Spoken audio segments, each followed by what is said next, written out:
نظر رحمت سے محروم تین شخص۔ رسول اللہ صلی اللہ علیہ وسلم نے ارشاد فرمایا ہے، تین شخص ایسے ہیں جن سے اللہ تعالی قیامت کے دن نہ بات فرمائیں گے اور نہ ہی انہیں پاک کریں گے اور نہ ان کی طرف رحمت سے دیکھیں گے، اور ایسے لوگوں کے لیے دردناک عذاب ہے۔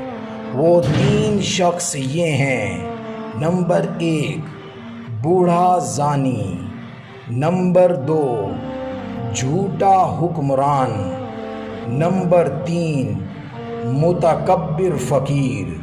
یہ وہ تین شخص ہیں جو نظر رحمت سے محروم رہیں گے۔